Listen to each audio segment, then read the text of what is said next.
কিসের জন্য? জেঠু ইলিশ মাছ আর মাংস কিনেছে, তাই জন্য তো। আমি জানি মাসের শেষের দিক পেরিয়ে এসেছে তো, তাই তোমার সংসারে বেশি খরচা হয়ে যাবে।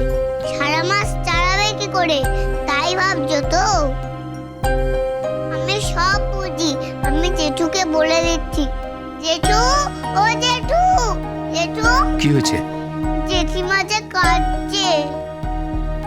জেঠিমাকে তুমি একটা কথা বলে দাও যে এই মাসে আমরা একটু মানিয়ে গুছিয়ে খেয়ে নেব, যাতে খরচার চাপ তোমার উপর এসে না পড়ে। এই, তোকে আমি তাই বলেছি? তুই ওইটুকু করে বাচ্চা মেয়ে, তুই সংসারে খরচা কি বুঝিস রে? হ্যাঁ, কত খরচা হয় তুই জানিস? জানবো না কেন? সংসার চালাতে আমি জানবো না? সব জানি আমি। আমি ছোট বলে ভেবো না আমি কিছু বুঝি না। দাদা, এই দাদা। হ্যাঁ বলবো। তুই পোশাক টোশাক পাল্টে নিয়ে তুই রান্নাঘরে ঢোক, আমিও আসছি। মাছটাকে একটু ভালো করে ধুয়ে ফুয়ে রাখি। তারপর জেঠিমা, তুমি রান্না করবে তো? আমি পারবো না, আমি পারবো না এই গুষ্টি রান্না করতে। পুষ্টি রান্না কোথায় করছো জেঠিমা? করছো তো নিজেদের লোকের জন্য। ঠিকই তো, ও তো ঠিকই বলেছে। তুমি তো সবার জন্য রান্না করছো। তুমি এইবারই কর্ত্রী। দেখো সব রাগ অভিমান এগুলো সব ভুলে গিয়ে চলো, চলো রান্না বসাবে, চলো। বললাম না আমি পারবো না রান্না করতে। কেন পারবে না? কেন বন্ধনের মুখোমুখি দাঁড়াতে পারছো না?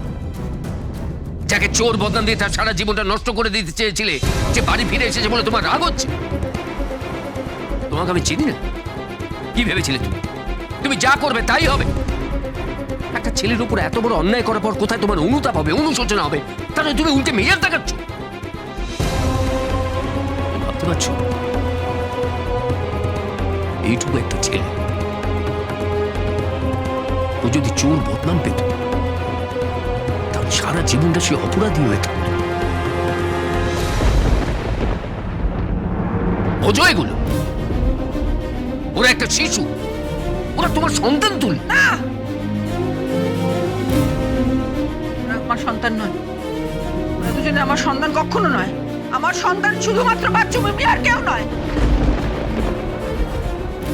আর একটা কথা শুনে রাখো, আজ রাতে তোমরা যা খুশি রান্না করো, যা ইচ্ছে তাই করো, আমি খাবো না, আর আমি কোনোটিও নাড়বো না বলে দিলাম। যা, জেঠিমার এই যে রাগ, বাবা। আচ্ছা জেঠু, জেঠিমার বংশের সবার খুব রাগ না? তুই কি করে জানলি?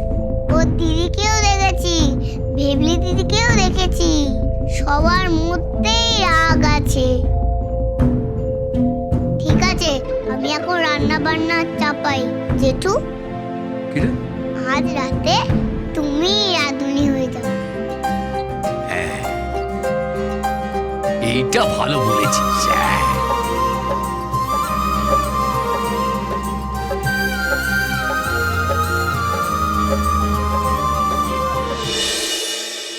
চলো না, চলো। এসো, চলো। আরে, এসো। চলো না। আরে ছাড়ো এসো, আমায়। তুমি বসো এখানে। ছাড়ো আমায়, বললাম না আমি খাবো না। আরে, খাবে না মানে? ইয়ার কি হচ্ছে? হ্যাঁ, তারপর সারা রাত ঘেউ ঘেউ ঘেউ ঘেউ করে ঢেকুর তুলে যাবে। আরে বাবা, এরপর পিত্তি পড়বে, বুঝতে পেরেছো? বয়স হচ্ছে তোমার। যাও যাও, গিয়ে চুপ করে বসো। আমি খাবো না, আমার ভালো লাগছে না খেতে।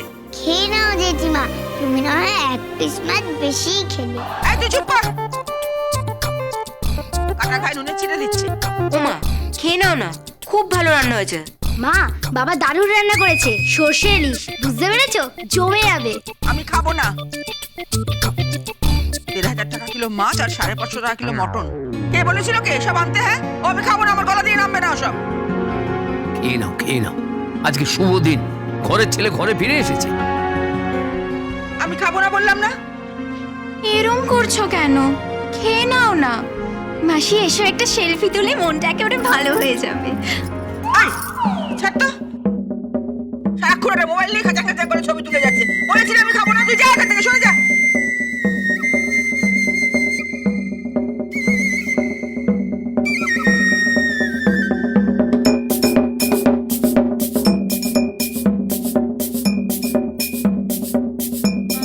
জেঠু আমায় কোলে নাও।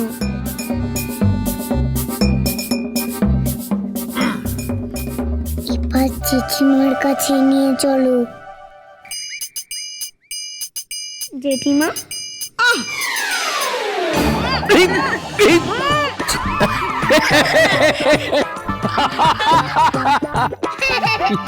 কামড়াও কামড়াও।